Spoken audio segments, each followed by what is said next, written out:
এই দুনিয়া থেকে চলে যাওয়ার পর আমাদের আর কোনো আমল করার সুযোগ থাকবে? যখন দুটি চোখ বন্ধ হয়ে যাবে চিরতরে, আমরা চাইলেও আর আমাদের রবকে একটা সেজদা দিতে পারবো? আমরা চাইলেও 2 রাকাত সালাত আদায় করতে পারবো? আমরা চাইলেও কিছু দান সাদাকা করতে পারবো? অতএব যতদিন নাকের ডগায় নিঃশ্বাস আছে ততদিন আমাদের সুবর্ণ সুযোগ আছে আখেরাতে আমরা কিছু আমল পাঠিয়ে রাখতে পারি অনন্ত অসীমকালের যাত্রায়, যেগুলো আমাদের কাজে দিবে। দুনিয়া থেকে চলে যাওয়ার পর আমরা আর আমাদের আমল নামায় নতুন করে কোনো কিছু যুক্ত করতে পারবো না। তবে সহিহ মুসলিমের একটি বর্ণনার আলোকে আমরা জানি যে 3টি কাজ, 3টি আমল আছে, যে আমলগুলোর সওয়াবের ধারা আমাদের মৃত্যুর পরও আমাদের আমল নামায় যুক্ত হতে থাকবে ইনশাআল্লাহ। আমলগুলো জানার দরকার আছে কিনা বলেন? এ বিষয়ে যে হাদিসটি সহিহ মুসলিমে বর্ণিত হয়েছে, সে হাদিস বর্ণনা করেছেন সর্বাধিক হাদিস বর্ণনাকারী সাহাবীদের শীর্ষে থাকা আবু হুরায়রা রাদিয়াল্লাহু তাআলা আনহু। তিনি বর্ণনা করেছেন যে নবী করিম সাল্লাল্লাহু আলাইহি ওয়াসাল্লাম ইরশাদ করেছেন, ইযা মাতাল ইনসান ইনকাতাআ আনহু আমালুহু। মানুষ যখন মৃত্যুবরণ করে তার আমলের ধারা বিচ্ছিন্ন হয়ে যায়, আর কোনো নতুন কোনো ভালো কাজ, কোনো সওয়াবের কাজ সে করে তার আমল নামাকে সমৃদ্ধ করার সুযোগ সে আর পায় না। আমল করার, ভালো কাজ করার সুযোগ থেকে মানুষ বঞ্চিত হয়ে যায়। যখন মানুষ মারা যায় সব আমল করার দুয়ার বন্ধ হয়ে যায়, ইল্লা মিন সালাসা। তবে 3টি আমলের কাজ, 3টি আমলের দুয়ার, 3টি ভালো কাজের ধারা এটা অব্যাহত থাকে মানুষের মৃত্যুর পরও। তার প্রথমটি হলো ইল্লা মিন সাদাকাতিন জারিয়াহ। যদি কেউ জীবদ্দশায় কোনো এমন দান রেখে যায় যে দানটা ওয়ান টাইম দান না, যে দানটার উপকারিতা দীর্ঘমেয়াদ পর্যন্ত, দীর্ঘ সময় পর্যন্ত অব্যাহত থাকে, এই রকম কোনো দান যদি কেউ রেখে যেতে পারে, সে দুনিয়া থেকে চলে যায়, ওই দান যতদিন পর্যন্ত তার কার্যকারিতা, তার উপকারিতা বেনিফিশিয়ারিরা ভোগ করতে থাকেন, ততদিন পর্যন্ত তার আমল নামায় সওয়াব যুক্ত হতে থাকে, অ্যাড হতে থাকে। সাদকায়ে জারিয়া। সাদকায়ে জারিয়া কাকে বলা হয়? সাদকায়ে জারিয়া বলা হয় ওই দানকে যেই দানের উপকারিতা চলমান থাকে দীর্ঘমেয়াদ পর্যন্ত। যেমন আপনি একটা মসজিদ নির্মাণ করলেন, আপনি একটা মাদ্রাসা নির্মাণ করলেন, আপনি একটা ইতিমখানা নির্মাণ করলেন, আপনি একটা কালভার্ট তৈরি করে দিলেন কোনো এমন এলাকায় যে এলাকায় কালভার্ট তৈরি করার মতো কোনো ব্যবস্থা নেই, তারা কষ্ট করছে। কোথাও রাস্তা ভাঙা, আপনি একটা রাস্তা করে দিয়েছেন বা ঠিক করে দিয়েছেন। আপনি কোথাও একটা টিউবওয়েল করে দিয়েছেন। আপনি কোথাও কোনো একটা গরিব মানুষের কোনো সমস্যার স্থায়ী সমাধান করে দিয়েছেন, একটা ঘর করে দিয়েছেন। আপনি একটা বৃক্ষ রোপণ করেছেন, যে গাছটা টিকেছে, বড় হয়েছে, ফল দিয়েছে, ছায়া দিচ্ছে, অক্সিজেন দিচ্ছে, এটা সাদকায়ে জারিয়া। তো এরকম কোন সাদকা যদি কেউ করে যায়, তাহলে এই সাদকা, এই দানের বেনিফিট, এর উপকারিতা যতদিন পর্যন্ত চলতে থাকে। যে মসজিদ আপনি নির্মাণ করে মারা গেলেন, আপনার মৃত্যুর পর ওই মসজিদে যতদিন আজান হবে, যতদিন সালাত হবে, যতদিন জামাত হবে, যতদিন ইলম হাসিল করবে মানুষ, তালিম শিখ করবে, ততদিন পর্যন্ত মানুষ শিখে আমল করে যত সওয়াব পাবে, আপনি এই মসজিদ নির্মাণ করার কারণে আল্লাহ আপনাকেও সে পরিমাণ সওয়াব দিবেন। এবং মসজিদ একা নির্মাণ করতে পারছেন না, তো মসজিদ নির্মাণের কাজে 1 বস্তা সিমেন্ট কিনে দিলেন, 2-4-10টা ইট কিনে দিয়েছেন। নির্মাণের কাজে, মসজিদের নির্মাণের কাজে আপনি অংশগ্রহণ করেছেন আপনার সামান্য সামর্থ্য দিয়ে। তাহলে এর কারণে আপনি, আমি দুনিয়া থেকে চলে যাব, যতদিন আপনার সে ইট মসজিদের দেয়ালে লাগা থাকবে, যতদিন আপনার সে সিমেন্ট মসজিদের ওয়ালে লাগা থাকবে, ফ্লোরে লাগা থাকবে, ততদিন পর্যন্ত মসজিদ দ্বারা মানুষ উপকৃত হবে, আর আপনার আমল নামায় সওয়াব যেতে থাকবে ইনশাআল্লাহ। সাদকায়ে জারিয়া রেখে যাব তো ইনশাআল্লাহ। এমন এমন অবাগা মৃত্যু যেন কারো না হয়, যে মৃত্যু সাদকায়ে জারিয়া ছাড়া হয়েছে, কোন সাদকা জারিয়া রেখে যাওয়া ছাড়া হয়েছে। এই জন্য কখন মৃত্যু হবে আমরা জানি না। আজই সংকল্প করুন যে আমার মৃত্যুর আগে আমি 2-4টা সাদকায়ে জারিয়া রেখে যাব, আমি 2-10-20টা গাছ লাগিয়ে যাব, এর মধ্যে যদি এক দুইটা গাছ নিজে হাতে পরিচর্যা করে বড় করে রেখে যেতে পারি, এটা ফলজ গাছ হয়, এটা ছায়াদার গাছ হয়, এটা বনজ গাছ হয়, এই গাছ থেকে কোনোভাবে মানুষ, কীট পতঙ্গ, আল্লাহর প্রাণীকুল উপকৃত হয়, তাহলে যতদিন এই গাছ ছায়া দিবে, যতদিন এই বৃক্ষ অক্সিজেন দিবে, যতদিন এই গাছ ফল দিবে, নবী সাল্লাল্লাহু আলাইহি সাল্লামের হাদিসের ভাষ্যমতে ততদিন আমার কবরে আমার আমল নামাতে সওয়াব যুক্ত হতে থাকবে। তাহলে একটা আমলের কথা আমরা জানলাম যে আমাদের মৃত্যুর পর এই আমলের সওয়াব আমাদের অ্যাকাউন্টে যোগ হতে থাকবে। ভাইরা আমার, যে মৃত্যুবরণ করেছে, মান মাতা ফাকাদ কামাত কিয়ামাতুহু, যার দুটি চোখ বন্ধ হয়ে গেছে তার কিয়ামত শুরু হয়ে গেছে ভাই, তার হিসাব শুরু হয়ে গেছে, সে আসল জগতের সন্ধান পেয়ে গেছে, মুখোমুখি হয়ে গেছে। তার চাইতে অসহায়, তার চাইতে ইবাদত বন্দিগির জন্য আকুলতা, ব্যাকুলতা, অস্থিরতা এটা প্রকাশকারী মানুষ আর আল্লাহর সৃষ্টি জগতে কেউ নাই। জীবনের আসল বাস্তবতার মুখোমুখি হয়ে গেছেন তিনি। ওই সময়টাতে আমাদের আমল নামায় যদি সব নতুন নতুন করে যুক্ত হয়, আমরা যদি আল্লাহর কাছে মর্যাদা উন্নীত করতে পারি, আযাব থেকে মুক্তির কোনো একটা পথ যদি ত্বরান্বিত হয়, কত ভালো লাগবে। এই জন্য আমাদের প্রিয় নবী সাল্লাল্লাহু আলাইহি সাল্লাম অনন্ত অসীমকালের যে যাত্রা, যে জীবন আসছে, সে জীবনে আমরা যেন সহায় সম্বলহীন না হই, আমরা যেন শুধুমাত্র নৈরাশ্য নিয়ে পড়ে না থাকি, বা আমরা যেন হতাশ না হতে হয়। সেজন্য প্রিয় নবী সাল্লাল্লাহু আলাইহি সাল্লাম আমাদেরকে বাতলে গেছেন যে আমাদের মৃত্যুর আগে যেন এই তিনটা সওয়াবের রুট, সওয়াবের রাস্তা, সওয়াবের পাইপলাইন যেন আমরা খোলা রেখে যাই। তার প্রথমটি হলো সাদকায়ে জারিয়া। সাদকায়ে জারিয়া রেখে যাব তো ইনশাআল্লাহ। মৃত্যু কখন হবে জানি না। একজন যুবক, একজন তরুণ মৃত্যু হয়ে যেতে পারে কি পারে না। অতএব বৃদ্ধ বয়স হওয়ার অপেক্ষা নয়, আজ এবং এখনই কোনো সাদকায়ে জারিয়া, একটি নয় কয়েকটি সাদকায়ে জারিয়া। অনেক বেশি পারেন না, দরকার নাই অনেক বেশি। আপনি একটা ইট মসজিদে কিনে দেন, আপনি একটা ইট একজন গরিবের বাড়িতে নির্মাণের কাজে লাগায় দেন, আপনি একজন গরিবকে এমন কিছু করে দেন যেটা তার দীর্ঘমেয়াদে, একটা রিক্সা কিনে দেন, একটা সেলাই মেশিন কিনে দেন, এমন কিছু করে দেন যে এটার উপকারিতা দীর্ঘদিন সে পেতে থাকবে। চেষ্টা করব না ইনশাআল্লাহ। আল্লাহ তাআলা আমাদের সবাইকে সাদকায়ে জারিয়া বেশি বেশি করার তৌফিক দান করুন। কারোর বাড়িতে টিউবওয়েল নাই, অনেক দূর থেকে পানি আনা লাগে, আপনি কষ্ট করে নিজে পারেন না তো কয়েকজন মিলে টাকা জোগাড় করে একটা টিউবওয়েল বসায় দেন। এই টিউবওয়েল যতদিন থাকবে তারা পানি পান করবে, আল্লাহ আপনার আমল নামে, আপনি দুনিয়া থেকে হয়তো চলে যাবেন, সওয়াব দিতে থাকবেন। তাহলে একটা পেলাম যে মানুষের মৃত্যুর পর সকল আমলের দুয়ার বন্ধ হয়ে যায় আমরা জানি, কিন্তু এই আমলের দুয়ার, এটার সব যুক্ত হওয়ার পথ খোলা থাকে সাদকায়ে জারিয়া রেখে গেলে। দ্বিতীয়, আও ইলমুন ইউনতাফাউ বিহি, এমন উপকারী ইলম যেটা থেকে অন্যরা উপকৃত হতে থাকে। এটা যদি রেখে দুনিয়া থেকে যাওয়া যায়, তাহলে আপনার রেখে যাওয়া জ্ঞান থেকে যত মানুষ উপকৃত হবে, তারা আমল করবে, অন্য আরো মানুষকে শেখাবে।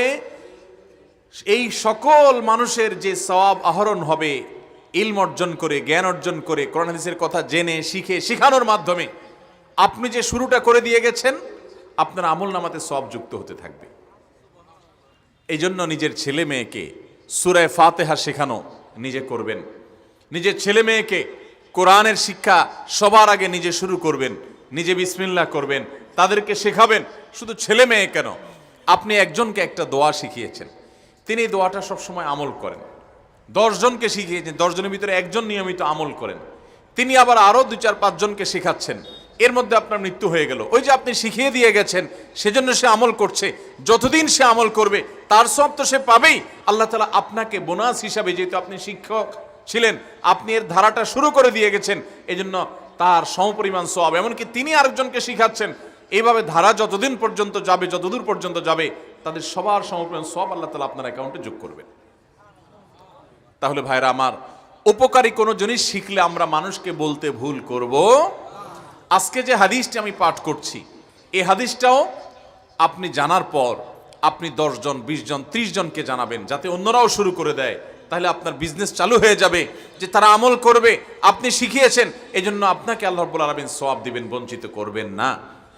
ভাইরা আমার, নবী করিম সাল্লাল্লাহু আলাইহি ওয়াসাল্লাম তিনি আমাদেরকে উপকারী ইলম, যে ইলমটা মানুষকে উপকার দিবে, মানুষকে ভালো পথে আনবে, এটা আমলের দিকে আনবে, গুনাহ থেকে দূরে সরাবে, সে আমলটাকে বিস্তার করবার জন্য, সেটাকে ছড়িয়ে দেওয়ার জন্য, অন্যদেরকে শেখাবার জন্য তিনি আমাদেরকে নির্দেশ করেছেন।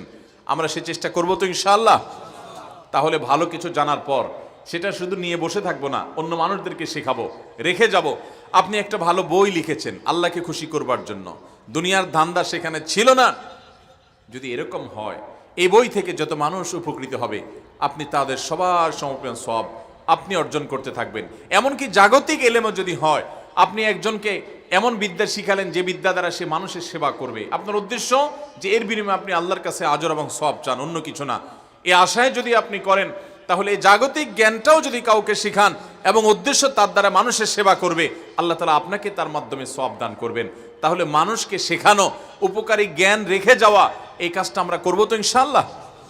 ভাইরা আমার, হারামের ইমাম শেখ সুদাইস, শেখ সুরাইম, অন্যান্য যে ইমামরা আছেন, ওনাদের সূরা ফাতিহা পাঠ করার পর কত মানুষ তাদের সাথে আমিন বলেন, এবং কত মানুষ তাদের তেলাওয়াত শুনেন, কত মানুষ তেলাওয়াত শুনেন, যত মানুষ শুনেন সবাই সওয়াব পাচ্ছেন। এই মানুষগুলোকে কেউ না কেউ সূরা ফাতিহা শিখাইছে না শিখায় নাই? তাহলে যে মানুষগুলো সওয়াব তাদেরকে সূরা ফাতিহা শিখিয়েছেন, তারা হয়তো দুনিয়া থেকে চলে গেছেন, কিন্তু যদি ইখলাস তাদের থেকে থাকে, এবং সুধারণা করি আমরা ইখলাস ছিল, তাহলে এনারা যত আমল করছেন, যত সওয়াব পাচ্ছেন, ওই শিক্ষক আল্লাহর বান্দা কিন্তু এই সমপরিমাণ সওয়াব তার কবরে বসে বসে পাচ্ছে। মান সান্না সুন্নাতান হাসানাতান ফালাহু আজরুহা ওয়া আজরু মান আমিলা বিহা মিন গায়রি আন ইউনকাসা মিন উজুরিহিম শাইআ। নবীজি বলেছেন, আল্লাহর কোনো বান্দা যদি কোথাও কোনো ভালো কাজ চালু করে দেয়, শুরু করে দেয়, প্রচলন দিয়ে দেয়, মানুষকে শিখায়, সবার মধ্যে অভ্যস্ত করে দেয়, তাহলে যত মানুষ তার দেখা দেখি আমলটা করবে, ওই ব্যক্তি যে আমলটা চালু করে দিয়েছেন তাদের সওয়াব তো তারা পাবেই, তাদের সওয়াবের সমপরিমাণ বোনাস সওয়াব ওই ব্যক্তিকে আল্লাহ তাআলা দান করবেন। তাহলে আমরা উপকারী জ্ঞান দুনিয়াতে রেখে যাব তো ইনশাআল্লাহ। কোন একটা কোরআনের আয়াত আপনি শিখেছেন, কোন একটা হাদিস আপনি শিখেছেন, বাল্লিগু আন্নি ওয়ালাউ আয়া, নবীজি বলেছেন আমার কাছ থেকে একটি আয়াতও যদি শিখে থাকো, এটা আরেকজনের কাছে পৌঁছে দাও।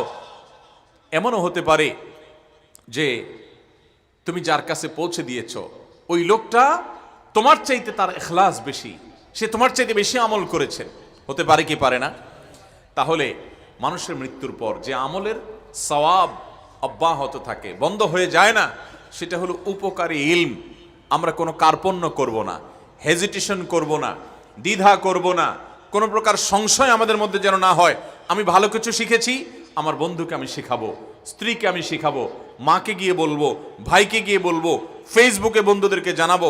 তবে যা জেনেছি সেটা আন্ধাধুন্ধা না, কোরআন এবং হাদিস থেকে যা জেনেছি অথেন্টিক, সেটাই মানুষের কাছে পৌঁছাবো, মানুষকে শেখাবো। বাল্লিগ মা উনজিলা ইলাইক, এটার উপর আমল করব। আল্লাহ যে তার রাসূলকে বলেছেন যে আপনার প্রতি যা নাজিল হয়েছে ওইটার তাবলীগ, ওইটার প্রচার আপনি করেন। অতএব আমরা কোরআন এবং হাদিসের কথা, উপকারী ইলমের কথা, মানুষের কল্যাণ হয় সেরকম জ্ঞানের কথা অন্যকে শেখাবো, শিখতে সাহায্য করব, এবং তার জন্য যত রকমের উদ্যোগ আছে গ্রহণ করব। এর মাধ্যমে আমি যে সওয়াবের ধারা চালু করে গেছি, এর মাধ্যমে আমার আমল নামায় সওয়াব যুক্ত হতে থাকবে, অথচ আমি দুনিয়া থেকে চলে গেছি। চেষ্টা করব তো ইনশাআল্লাহ। নাম্বার 3 এবং শেষ, আও ওয়ালাদিন সালেহ ইয়াদউ লাহ, যদি কোনো সৌভাগ্যবান পিতা এমন সন্তান রেখে যেতে পারেন দুনিয়াতে, যে সন্তান নেক সন্তান হবে, যে সন্তান ভালো সন্তান হবে, যে সন্তান আল্লাহ ভীরু হবে, যে সন্তান হারাম হালাল মেনটেন করবে, যে সন্তান আল্লাহর ভয় অন্তরে রাখবে, যে সন্তান 5 ওয়াক্ত সালাত আদায় করবে, যে সন্তান চোখের পানি ফেলে দোয়া করতে শিখবে, যে সন্তান তার রবকে চিনে, যে সন্তান তার রাসূলকে চিনে, যে সন্তান কোরআনকে চিনে, যে সন্তান হাদিসকে চিনে, যে সন্তান ঈমানের মায়া করে, যে সন্তানের কাছে তাকওয়ার মায়া আছে, এরকম যদি একটা নেক সন্তান রেখে যেতে পারেন, আর সেই সন্তান যেহেতু নেক সন্তান, সে যদি তার বাবা মার জন্য দোয়া করে, তাহলে এই দোয়া বাবা মার মৃত্যুর পরও তাদের মর্যাদা বৃদ্ধি করতে সহযোগিতা করবে। এই দোয়ার মাধ্যমে তাদের মৃত্যুর পরও ওই যে সন্তান নেক আছে, যতদিন এই সন্তান আছে ততদিন সওয়াব পেতে থাকবে, সন্তান আবার তার সন্তানকে নেক বানিয়েছে, সওয়াব পেতে থাকবে, এই ধারা অব্যাহত থাকবে যদি নেক সন্তান দুনিয়াতে রেখে যাওয়া হয়। ভাইরা আমার, আজকের পৃথিবীতে সবচাইতে কঠিন কাজ এটা। আপনি সাদকায়ে জারিয়া রেখে যান, সহজ। মানুষকে উপকারী এলেম শিখিয়ে যান, রেখে যান, তুলনামূলক সহজ। কিন্তু আপনার সন্তানকে আল্লাহওয়ালা বানাবেন, মুত্তাকি বানাবেন, ইমানদার বানাবেন, সহি এবং বিশুদ্ধ আকীদা পোষণকারী মানুষ বানাবেন, শিরক মুক্ত মানুষ বানাবেন, সুন্নতে রাসূলের আশিক বানিয়ে যাবেন, সিরাতে রাসূলের অনুসারী বানাবেন। আল্লাহর কসম, এর চাইতে কঠিন কাজ আরেকটা আল্লাহর জমিনে নাই। এই যুগে সবচেয়ে কঠিন কাজ সন্তানকে নেককার বানানো। এই জন্য নিজে নেককার হতে হয়। আপনার তাহাজ্জুদ দেখে আপনার সন্তান ফজর পড়া শিখবে, আপনার নফল দান করা দেখে আপনার সন্তান যাকাত দেওয়া শিখবে, আপনার নফল রোজার ইহতিমাম আর গুরুত্ব দেখে আইয়ামে 20 চন্দ্রমাসের 13, 14, 15 সোম, বৃহস্পতি, শাবানের নফল রোজা, শাওয়ালের নফল রোজা এগুলো রাখতে দেখে আপনার সন্তান শিখবে যে নফল রোজা রাখতে হয়, সে ফরজ রোজা শিখবে। আপনি যদি আপনার বাবার জুতাটা সোজা করে দেন, আপনার সন্তান আপনার জুতার উপরে পাড়া দিতে তার বিবেকে বাঁধবে, সে শিখবে। এই জন্য সন্তানকে নেক বানানোর জন্য নিজেরা নেক হতে হবে। তাদের সামনে অভ্যাস, ভালো কাজের অভ্যাস তাদেরকে গড়ে তুলতে হলে তার দৃষ্টান্ত রাখতে হবে, আল্লাহর কাছে চোখের পানি ফেলতে হবে, ভালো পরিবেশ দিতে হবে।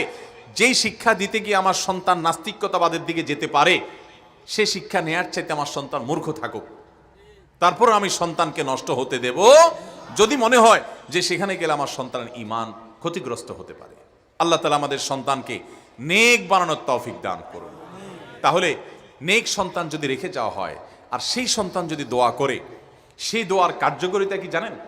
ইবনে মাজার হাদিস শুনেন, নবী করিম সাল্লাল্লাহু আলাইহি সাল্লাম বলেছেন, একটা মানুষ তার মৃত্যুর পর তার ধ্বংসাবশেষ যেখানেই থাকুক, বারজাখি জীবনে কবরে মাটির সাথে মিশে গেছে, অথবা যে অবস্থায় যেখানে আছে তার ধ্বংসাবশেষ, সে অবস্থায় যদি সে লোকটা জান্নাতি হয়, বিশুদ্ধ হাদিস কোরআনের আয়াতের আলোকে প্রমাণিত যে তার এই ধ্বংসাবশেষ যদি মাটিও হয়ে যায়, সেখানে আল্লাহ রাব্বুল আলামিন তাকে জান্নাতের সাথে তাকে কানেক্টেড করে আল্লাহর নেয়ামত, জান্নাতি হলে জান্নাতের নেয়ামত ভোগ করার শক্তি দেন।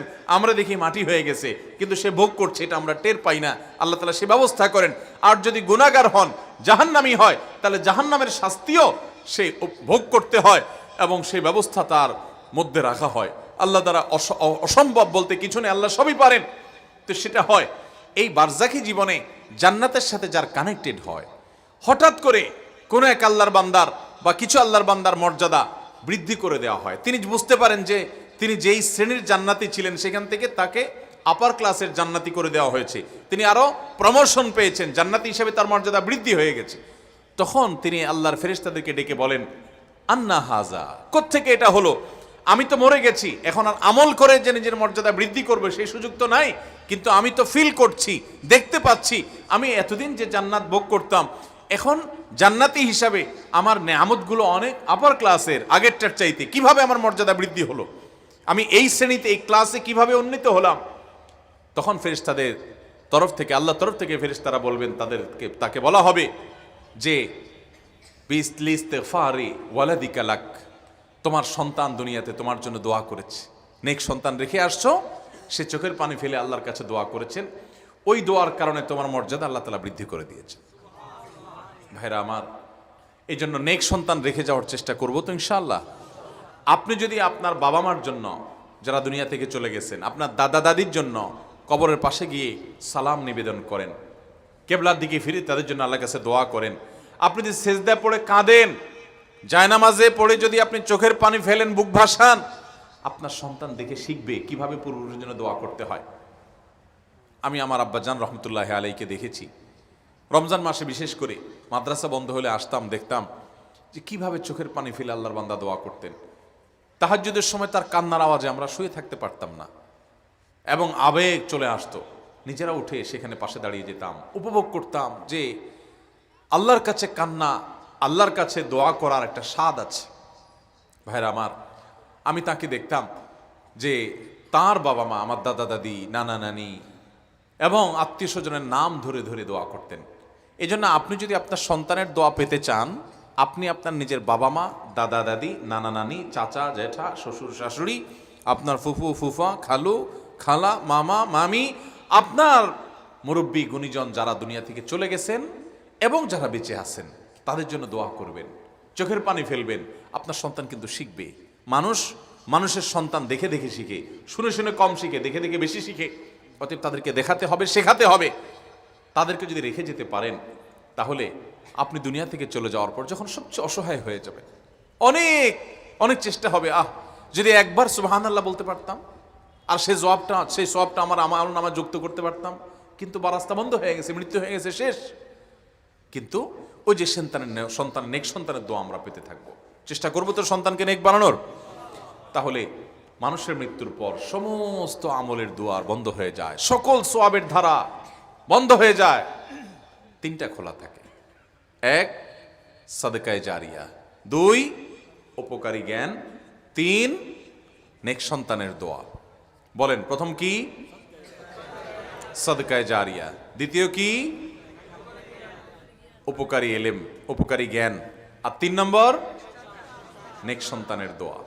তিনোটা রেখে যাব তো ইনশাআল্লাহ। বিশেষ করে যারা এখনো বিয়ে শাদী করেন নাই বা বাবা হতে পারেন নাই, তারা নিয়ত করেন, আল্লাহ তৌফিক দিলে সেটা তৃতীয়টা করবেন। কিন্তু প্রথম এবং দ্বিতীয়টা করার জন্য আমরা চাইলে এখন থেকে শুরু করতে পারি। চেষ্টা করবো না ইনশাআল্লাহ? এবং আজকে যে হাদিসটা আপনারা শুনলেন, এই হাদিসটা বর্ণনা করেছেন সাহাবী আবু হুরায়রা রাদিয়াল্লাহু তাআলা আনহু। হাদিসটি বর্ণিত হয়েছে সহিহ মুসলিমে এবং আরো অন্য হাদিস কিতাবে হাদিসটি বর্ণিত হয়েছে। তো এই হাদিসটি আমরা ইনশাআল্লাহ আমাদের অন্যান্য মানুষের কাছে শেখাবো এবং প্রচার করব, অন্যদেরকে বলবো, আমল করতে উদ্বুদ্ধ করব। এই যে উপকারী জ্ঞান, সেটা আমরা ছড়াতে শুরু করব। সেই সাথে ওই প্রথম দুইটা সাদকায়ে জারিয়া এখন থেকে শুরু করব। চেষ্টা করব না ইনশাআল্লাহ? আল্লাহ তাআলা আমাদের সবাইকে আমলের তৌফিক দান করুন। মৃত্যুর আগে আমলের এই ধারাগুলোকে আমরা খুলে দিয়ে যাব। কখন মৃত্যু হবে আমরা কি জানি ভাই? আমাদের কারোর জানা আছে যে আমার কতদিন বেঁচে থাকার সুযোগ আছে? জানি আমরা? তাহলে আর দেরি নয়, আজকে এই মাহফিল থেকে আসুন, এই নিয়ত করে নিয়ে যাব যে 3টা আমল, যেই 2টা অন্তত করা সম্ভব সবার, আর যাদের 3য়টাও করা সম্ভব, এই আমলগুলো এখন থেকে করব, কালকে থেকে এটা আমি প্রয়োগ করা শুরু করব। এই নিয়ত নিয়ে মাহফিল থেকে বাড়িতে যাব ইনশাআল্লাহ। ঠিক আছে না ইনশাআল্লাহ? কারা কারা নিয়ত করেছেন হাত তুলেন তো, আল্লাহকে দেখাই দেন তো। আল্লাহ আমাদের সবাইকে আমলের তৌফিক দান করুন। মালিক, আমাদের সবাইকে আপনি আমলের তৌফিক দান করুন। আল্লাহ আমাদের সবাইকে 3টা আমল বেশি বেশি করার তৌফিক দান করুন। এই মাহফিল থেকে আমলের প্রতিজ্ঞা নিয়ে যাওয়ার তৌফিক দান করুন। জাযাকুমুল্লাহু খায়রা ওয়া আখিরু দাওয়ানা আলহামদুলিল্লাহি রাব্বিল আলামিন।